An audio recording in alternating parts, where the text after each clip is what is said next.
Hello খামারি ভাই ও বোনেরা, আজকে আমি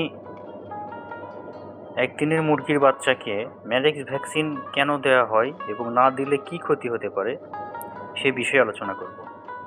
প্রথমত, ম্যারেক্স ভ্যাকসিন কেন দেওয়া হয় সেটা হচ্ছে ভবিষ্যতের বড় ক্ষতি থেকে বাঁচানোর জন্য, এবং এই রোগে বাচ্চা হঠাৎ দুর্বল হয়ে পড়ে বা অবশ হয়, অনেক সময় মৃত্যু পর্যন্ত হয়। একদিনের ম্যারেক্স ভ্যাকসিন দিলে স্নায়ুজনিত এই মারাত্মক রোগের ঝুঁকি অনেক কমে যায়। শুরুতেই সঠিক ভ্যাকসিন মানে সুস্থ মুরগির নিরাপদ খামার ও নিরাপদ বাচ্চা। এখন আসেন, না দিলে কি ক্ষতি হতে পারে। ম্যারেক্স ভ্যাকসিন না দিলে মুরগির বাচ্চার জন্য ঝুঁকি অনেক বেড়ে যায়। এই রোগের ক্ষতি একবার শুরু হলে সামলানো বড় কঠিন হয়ে যায়।